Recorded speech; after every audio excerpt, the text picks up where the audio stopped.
نحمده ونستغفره ونؤمن به ونتوكل عليه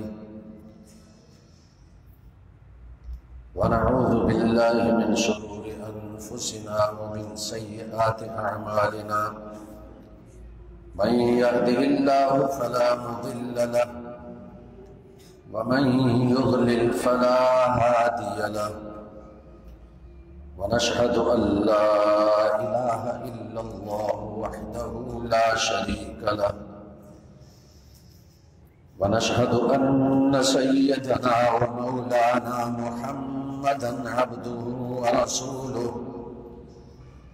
أما بعد فأعوذ بالله من الشيطان الرجيم بسم الله الرحمن الرحيم يا أيها الذين آمنوا لا يسخر قوم من قوم عسى أن يكونوا خيرا منهم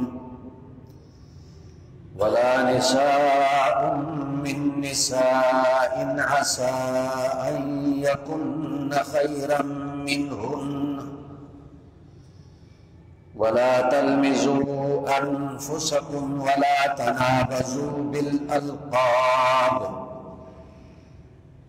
بئس الاسم الفسوق بعد الإيمان ومن لم يتب فأولئك هم الظالمون صدق الله العظيم اللهم صل على محمد وعلى آل محمد كما صليت على إبراهيم وعلى آل إبراهيم إنك حميد مجيد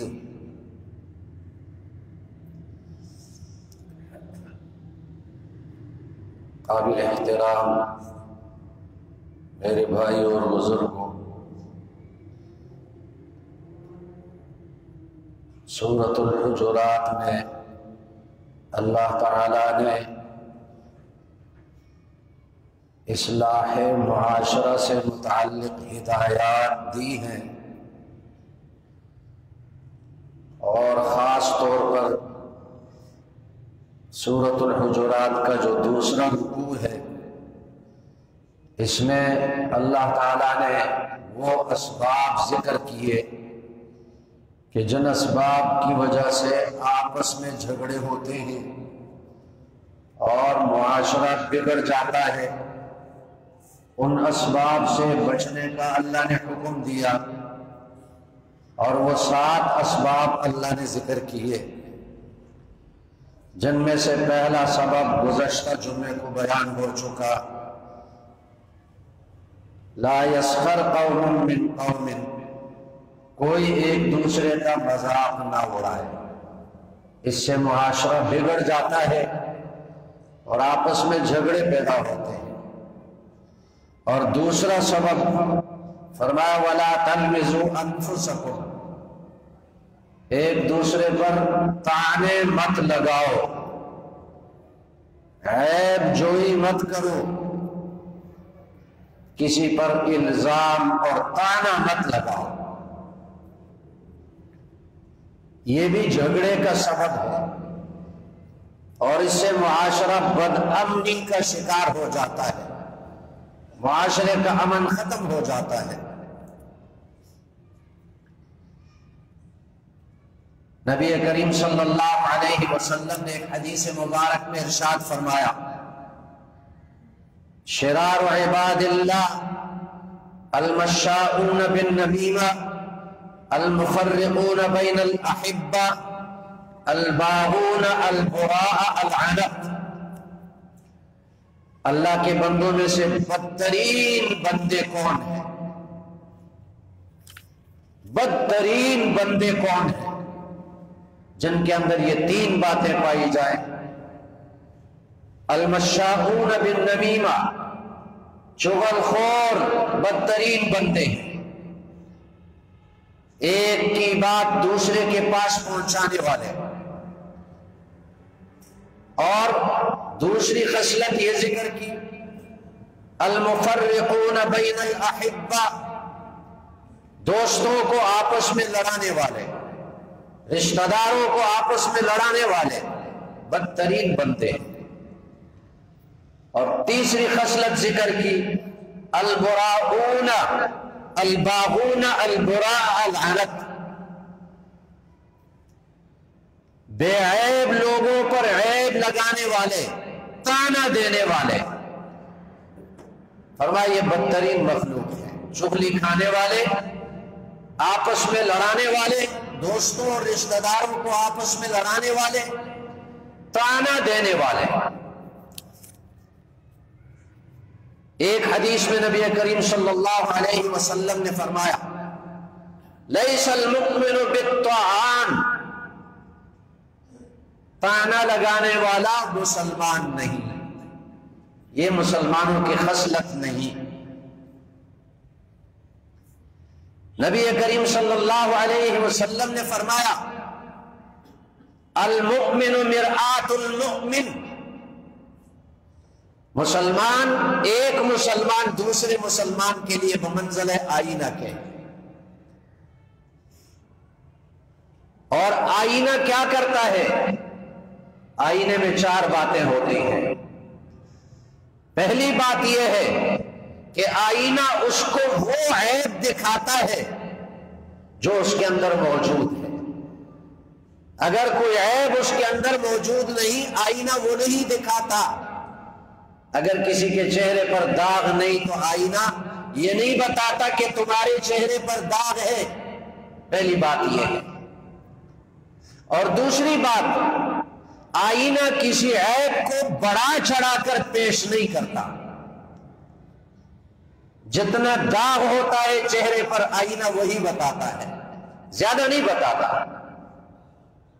اور تیسری بات آئینے میں یہ ہے کہ آئینہ کسی کا عیب بتاتا ہے خیر خواہی کے جذبے سے کہ یہ عیب دور کرو، چہرے پر داغ لگا ہوا ہے یہ دور کرو، خیر خواہی کے جذبے سے بتاتا ہے، شرمندہ کرنے کے لیے نہیں بتاتا۔ آئینہ کسی کو شرمندہ نہیں کرتا۔ اور چوتھی بات آئینہ میں یہ ہے کہ آئینہ کسی کے عیب اوروں کے سامنے بیان نہیں کرتا، دوسروں کے سامنے اس کے عیب بیان نہیں کرتا۔ اگر آئینہ چہرے کے سامنے ہو تو اس کو عیب دکھاتا ہے، اگر آئینہ چہرے سے اس کا رخ پھیر دیا جائے وہ اس کے عیب نہیں دکھاتا۔ تو نبی کریم صلی اللہ علیہ وسلم نے فرمایا ایک مسلمان دوسرے مسلمان کے لیے بمنزل آئینہ کے ہے، آئینہ بنو۔ اگر کسی کے اندر عیب نہیں تو اس کو عیب مت دکھاؤ، پہلی بات ہو گئی۔ اس کے اندر عیب نہیں ہے تو مت کہو تمہارے اندر یہ عیب ہے۔ اور دوسری بات، اگر اس کے اندر عیب ہے تو بڑا چڑھا کر پیش مت کرو۔ اور تیسری بات، اگر اس کے اندر عیب ہے تم اس کو بتاتے ہو تو خیر خواہی کے جذبے سے بتاؤ۔ خیر خواہی کیا ہے؟ لوگوں کے سامنے نہ بتائے۔ خیر خواہی یہ ہے کہ اس کو اکیلے تنہائی میں بلا کر اپنے دل کو خالص کر دے کہ میں صرف اللہ کی رضا کے لیے اس کو بتاتا ہوں، اور پھر کہے کہ اے بھائی تیرے اندر یہ عیب ہے، اس کو دور کر دو۔ وہ برا بھی نہیں مانے گا، تنہائی میں اس کا عیب اس کو بتا دیا، وہ اپنے عیب کی اصلاح بھی کر دے گا، یہ خیر خواہی ہے۔ اور چوتھی بات، اس کا عیب لوگوں کے سامنے بتاتا نہ پھرے کہ فلاں آدمی کے اندر یہ عیب ہے۔ تو ہمیں ایک دوسرے کے لیے آئینہ بننا چاہیے۔ اگر ہم یہ کام نہ کریں، بلا وجہ کسی میں عیب نکالیں، عیب کو بڑا چڑھا کر پیش کریں اور عیب اس کے شرمندہ کرنے کے لیے بیان کریں اور عیب لوگوں کے سامنے بتاتے پھریں، تو ہم سے تو آئینہ بہتر ہے۔ پھر ہم انسان کس بات کے ہیں؟ ہم سے تو آئینہ بہتر ہوا۔ تو تنہائی میں کسی کا عیب بتانا اس کی اصلاح کے لیے۔ حضرت حسن اور حسین رضی اللہ عنہما یہ دونوں ایک جگہ پر تھے۔ ایک بوڑھے شخص نے وضو کیا اور وضو میں غلطی کی، غلط وضو کیا۔ اب ان دونوں نے اس کے عیب کی اصلاح کیسے کی؟ یہ غلط وضو کر رہا ہے۔ اگر اسے کہتے تم وضو غلط کرتے ہو، غصے میں آ جاتا، تم دونوں بچے ہو، کل کے بچے، اور مجھے سکھاتے ہو۔ کہنے لگے چاچا جان ہم ذرا چھوٹے ہیں، آپ تجربہ کار ہیں، آپ بزرگ ہیں، بوڑھے ہیں، آپ نے بہت کچھ سیکھا، میں آپ کے سامنے وضو کرتا ہوں، مجھے بتاؤ میرے وضو میں اگر کوئی کمی اور خامی ہے تو مجھے بتا دو۔ اب انہوں نے وضو کیا اور وضو میں کوئی خامی نہیں تھی، صحیح وضو کیا۔ وہ بوڑھے بزرگ سمجھ گئے کہ غلطی تو میں نے کی، یہ صحیح وضو کر رہے ہیں۔ شاہ عبد القادر رائے پوری رحمہ اللہ بڑے ولی گزرے ہیں، بزرگ گزرے ہیں، ابھی قریب زمانے میں گزرے ہیں۔ ایک شخص کو دیکھا کہ وہ نماز پڑھ رہا ہے مسجد میں، اور اس نے شلوار ٹخنوں پہ لٹکائی ہے۔ شلوار سے ٹخنوں کو چھپا دینا مکروہ ہے۔ اللہ قیامت کے دن اس کے طرف رحمت کی نظر سے نہیں دیکھے گا اگر مرد ایسا کرے۔ زمانہ الٹا ہوا، مرد اب تبدیلی آ گئی، مرد ٹخنوں پر شلوار لٹکا کر اس کو چھپاتے ہیں اور عورتیں ٹخنے کھلے رکھتی ہیں۔ یہ تبدیلی ہمیں نظر آئی۔ تو ٹخنے چھپا کر نماز پڑھ رہا تھا۔ نماز کے بعد اس کو اپنے کمرے میں بلایا اور اس سے کہا بیٹے میری بینائی ذرا کمزور ہو چکی ہے اور کبھی دھیان نہیں رہتا، اور میں کبھی نماز پڑھتا ہوں میرے ٹخنے چھپے ہوئے ہوتے ہیں، شلوار نیچے لٹک جاتی ہے، اب تم بتاؤ کہ میرے ٹخنے چھپے ہوئے تو نہیں ہے، ذرا بتاؤ میرے ٹخنے چھپے ہوئے تو نہیں۔ وہ نوجوان سمجھ گیا، اپنی غلطی کا اقرار کیا کہ یہ غلطی تو مجھ سے ہوئی، میں نے ٹخنے چھپائے ہیں، آئینہ کی طرح کام کرو۔ آج ہماری بدقسمتی یہ ہے کہ ہم یا تو لوگوں کے اندر وہ عیب بیان کرتے ہیں جو ان میں نہیں ہے، اور اگر وہ عیب ہے ان میں تو اس کو بڑا چڑھا کر بیان کرتے ہیں، اور پھر لوگوں کے سامنے اس کا عیب بیان کرتے ہیں۔ اور اگر کوئی کہے کہ اس کی غیر موجودگی میں یہ عیب اس کا مت بیان کرو، غیبت ہے، تو آگے سے ہم دھڑلے سے کہتے ہیں کہ میں تو سچ کہتا ہوں، میں اس کے منہ پہ کہہ دوں گا، میں اس کے منہ پہ کہہ دوں گا۔ اگر تیرے اندر اتنی جرت ہے، 30 ماہ خان بنا پھرتا ہے اور اس کے منہ پہ کہہ سکتا ہے تو اس کی غیر موجودگی میں کیوں کہتا ہے؟ یہ تو تیری بزدلی کی علامت ہے، اس کے غیر موجودگی میں کیوں کہتا ہے؟ تو ایک دوسرے پر تانے لگانا، عیب جوئی کرنا، یہ آپس میں جھگڑوں کا سبب ہے۔ اللہ نے فرمایا وَلَا تَلْمِزُوا أَنفُسَكُمْ، ایک دوسرے کو تانے مت دو۔ اور یہاں ایک بات عجیب ہے، اللہ نے فرمایا وَلَا تَلْمِزُوا أَنفُسَكُمْ، اس کا لفظی معنی ہے اپنی جانوں کو تانے مت دو، اپنے آپ کو تانے مت دو۔ حالانکہ تانے لوگ دیتے ہیں دوسروں کو، عیب نکالتے ہیں دوسروں کے، اور اللہ نے فرمایا اپنے عیب مت نکالو۔ اللہ تعالی کا کلام قرآن مجید جامع کلام ہے، اور اس میں ایک ایک لفظ کے اندر، ایک ایک کلمے کے اندر حکمت اور بصیرت، حکمت کی موتیاں ہوتی ہیں اور سمندر ہوتے ہیں حکمتوں کے۔ پہلی بات تو یہ ہے کہ جب ایک آدمی دوسرے پر تانا لگاتا ہے، تم جھوٹے ہو، تم دھوکے باز ہو، تم خائن ہو، تم اندھے ہو، تم لنگڑے ہو، جب تانے لگاتا ہے وہ اس پر تانا لگاتا ہے تو گویا کہ اس نے اپنے آپ پر طعنہ لگا دیا. اس لیے اللہ نے فرمایا اپنی جانوں پر طعنے مت لگاؤ. اور دوسری بات یہ ہے کہ نبی کریم صلی اللہ علیہ وسلم نے فرمایا انما المؤمنون اخوہ، مسلمان آپس میں بھائی بھائی ہیں. تو کوئی شخص اپنے بھائی کو لوگوں کے سامنے رسوا نہیں کرتا، اس لیے کہ اس کا بھائی رسوا ہو جائے یہ خود رسوا ہو جائے گا. جب اپنے نسبی بھائی کے عیب لوگوں کے سامنے بیان نہیں کرتے تو دوسرا مسلمان تمہارا بھائی ہے، اس کے عیب لوگوں کے سامنے کیوں بیان کرتے ہو؟ یہ ایسا ہے جیسے اپنی جانوں پر طعنے لگاتے ہو. اور تیسری بات اس میں یہ ہے، حکمت کی بات، تیسری حکمت کہ جتنے مسلمان ہیں وہ سب ایک برادری کے ہیں، تو ایک شخص پر طعنہ لگانا یہ بڑا گناہ ہے، اور پوری برادری پر طعنہ لگانا یہ اس سے بھی بڑا گناہ ہے. یہ جتنے یہود ہیں، نصارہ ہیں، قادیانی ہیں، مجوس ہیں، جتنے کافر ہیں، یہ سارے مسلمانوں کو ایک سمجھتے ہیں. یہ مسلمانوں کو ایک سمجھتے ہیں، ملت واحدہ سمجھتے ہیں.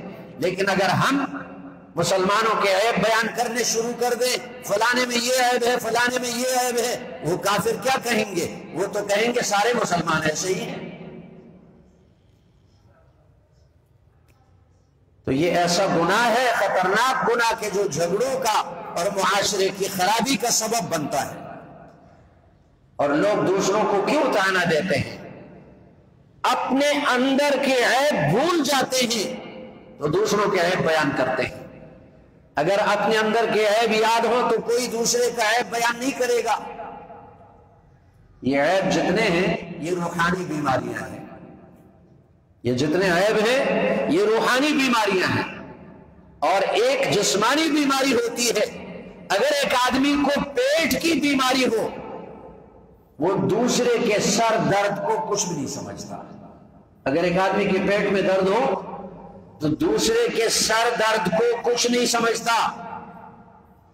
اگر ایک آدمی کا سر چکرا رہا ہے، اس کے اندر بیماری ہے، وہ دوسرے کے ٹانگ میں درد کو کچھ نہیں سمجھتا، اس لیے کہ اپنی بیماری کی طرف نظر ہے. تو جیسے جسمانی بیماریوں میں انسان اپنی بیماری کا سوچتا ہے اور اسی کے طرف نظر ہوتی ہے، دوسروں کی بیماری بھول جاتا ہے. ہسپتال میں آپ جائیں، ہر مریض کہے گا میں بیمار ہوں، دوسروں کی بیماری کسی کو یاد نہیں ہوگی. تو بالکل اسی طرح روحانی بیماریاں ہیں. اگر ایک آدمی کے اپنے عیبوں پر نظر ہو، جب ایک آدمی دوسرے کے عیب نکالتا ہے، ایک انگلی اس کے طرف ہوتی ہے اور باقی 3 انگلیاں اور 4 انگلیاں اپنے طرف ہوتی ہیں. جب اپنے عیب کسی کو یاد ہو اور اس کے سامنے ہو، وہ کبھی دوسروں کے عیب بیان نہیں کرتا. اس لیے فرمایا وَلَا تَلْمِزُوا أَنفُسَكُمْ، ایک دوسرے پر عیب مت لگاؤ، طعنہ زنی مت کرو، اگر تم چاہتے ہو کہ اصلاح معاشرہ ہو جائے اور آپس کے جھگڑے مٹ جائیں. اور یہ بیماری مردوں میں بھی ہوتی ہے، مردوں کی نسبت سے عورتوں میں زیادہ ہوتی ہے. تو دوسرا سبب جو جھگڑوں کا سبب ہے، جو معاشرہ بگاڑنے کا سبب ہے، وہ ایک دوسرے پر طعنہ لگانا، عیب جوئی کرنا. اور تیسرا سبب جو اللہ نے بتایا اس آیت میں، اس ایک آیت میں 3 اسباب ہیں. وَلَا تَنَابَزُوا بِالْأَلْقَابِ، ایک دوسرے کو غلط نام سے مت پکارو، غلط نام سے مت پکارو. اس کے 2 مطلب ہیں. ایک مطلب اس کا یہ ہے، اگر کوئی فطری طور پر یا بیماری کی وجہ سے اس کی ایک آنکھ ضائع ہو گئی، اس کو کانا مت کہو، اس کو پکارتے ہوئے بھی کانا مت کہو. لوگوں کے سامنے اس کی بات کر کے یوں مت کہو کانے نے ایسا کہا. یہ میرا حکم نہیں ہے کہ تم ایسا مت کرو، اللہ کا حکم ہے. لا تلمزوا لا تنابزوا بالالقاب، برے ناموں سے مت پکارو. اگر ایک آدمی لنگڑا ہے تو برے نام سے پکارنے کی اس میں کئی صورتیں ہیں. کانا ہے، لنگڑا ہے، برے نام سے پکارنے کی ایک صورت تو یہی ہے زبان سے کہہ دے فلاں لنگڑا، اس لنگڑے نے یوں بات کی، فلاں لنگڑے نے یوں بات کی، فلاں کانے نے یوں بات کی. زبان سے برے نام سے پکارنے کی صورت یہ ہے. اور دوسری صورت یہ ہے اشارے سے برے نام سے پکارے، اشارے سے ایک آنکھ پہ ہاتھ رکھ دیا. حضرت عائشہ رضی اللہ عنہا نے نبی کریم صلی اللہ علیہ وسلم کے سامنے یہ کہہ دیا حسبک من صفیۃ کذا و کذا، ہاتھ کے اشارے سے یہ صفیہ چھوٹے قد کی ہے، دوسرے ام المومنین ہے، یہ چھوٹے قد کی ہے. یہ ہے تنابز بالالقاب، برے نام سے پکارنا. یہ ٹھگنی کہتے ہیں، یہ ٹھگنی ہے. نبی کریم صلی اللہ علیہ وسلم نے فرمایا اے عائشہ تو نے جو بات کہی یہ اللہ کے نزدیک اتنی ناپسندیدہ، اتنی کڑوی ہے، اگر ساری دنیا کے دریاؤں میں، میٹھے دریاؤں میں یہ بات ملا دی جائے تو سارے دریا کڑوے ہو جائیں گے. آج یہ بیماری بھی عام مسلمانوں میں پائی جاتی ہے، برے ناموں سے پکارنا. اگر اس کے اندر جسمانی کوئی بیماری ہے، بیماری اللہ نے پیدا کی، وہ اللہ ہر ایک کے اندر یہ بیماری پیدا کر سکتا ہے، اس لیے اس کو برے نام سے مت پکارو. اور اس کی دوسری صورت یہ ہے برے نام سے پکارنا، ایک آدمی پہلے دین سے دور تھا، دین سے دور تھا اور گناہوں کا ارتکاب کرتا تھا، اس نے توبہ کر لی، اب دین کی طرف آیا، توبہ کی اس نے، اس کی پرانی حالت یاد کر کے اس کو مت پکارو. تو وہی ہے جس نے جو چوری کرتا تھا اس کو چور مت کہو، اس نے توبہ کر لی. اس نے زنا کیا تو یوں مت کہو تو وہ ہے جو زنا کرتا تھا، اس نے توبہ کر لی. جو جس گناہ سے توبہ کر لے اس کے بعد اس گناہ کی نسبت سے اس کو ایسا نام دینا کہ وہ گناہ یاد آ جائے، اس سے اللہ نے منع فرمایا. اور حدیث میں اس کے لیے سخت وعید ہے. حدیث میں آتا ہے کہ جو کسی مسلمان کو ایسے گناہ کا طعنہ دے کہ اس نے اس گناہ سے توبہ کر لی اور اس کو ابھی طعنہ دے، تو یہ طعنہ دینے والا اس وقت تک نہیں مرے گا جب تک یہ اس گناہ میں مبتلا نہ ہو. اس وقت تک مرے گا نہیں جب تک اس گناہ میں مبتلا نہ ہو.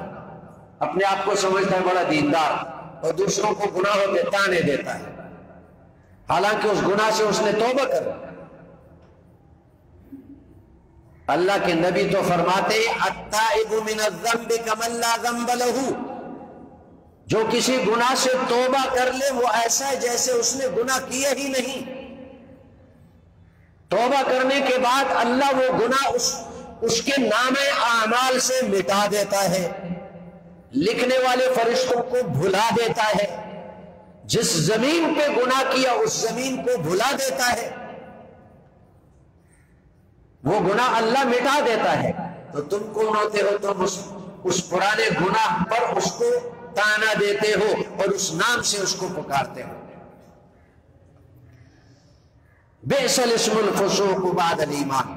اس آیت میں اللہ نے جو تین اسباب ذکر کیے، دوسرے کا مذاق اڑانا، دوسرے کو طعنہ دینا، دوسرے کو برے نام سے پکارنا، اس سے معاشرہ بگڑ جاتا ہے، اس سے آپس میں جھگڑے پیدا ہوتے ہیں. اللہ نے فرمایا بئس الاسم الفسوق بعد الایمان. ایک مسلمان کے لیے یہ نام بہت برا ہے کہ اس کو فاسق کہا جائے. مطلب یہ ہے کہ ان تین کاموں میں سے کوئی کام کرنے والا فاسق ہے. دوسرے کا مذاق اڑانے والا فاسق ہے، دوسروں پر دوسروں کو طعنہ دینے والا فاسق ہے، اور دوسروں کو برے نام سے پکارنے والا فاسق ہے. یہ اپنے آپ کو مسلمان کہتا ہے لیکن یہ ہے فاسق. فرمایا مسلمان کے لیے فاسق نام برا نام ہے، اس سے بچنا چاہیے. اور پھر بھی آگے اللہ نے مزید وعید بیان فرمائی، دھمکی دے دی. وَمَن لَّمْ يَتُبْ فَأُولَٰئِكَ هُمُ الظَّالِمُونَ. اگر یہ چھوڑتے نہیں، مذاق اڑانا نہیں چھوڑتے، تانے دینا نہیں چھوڑتے، برے نام سے پکارنا نہیں چھوڑتے، فَأُولَٰئِكَ هُمُ الظَّالِمُونَ، یہ ظالم ہیں. اور ظالم کی ایک سزا وہ ہے جو قیامت کے دن اللہ عطا فرمائیں گے، اللہ دیں گے اس کو. اور ایک سزا ظالم کی دنیا میں اس کو مل جاتی ہے.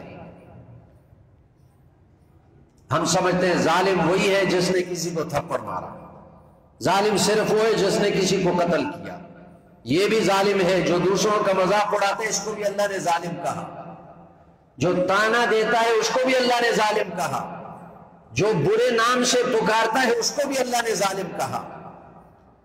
تو اس ایک آیت میں وہ 3 اسباب بیان ہوئے جن سے آپس میں جھگڑے پیدا ہوتے ہیں.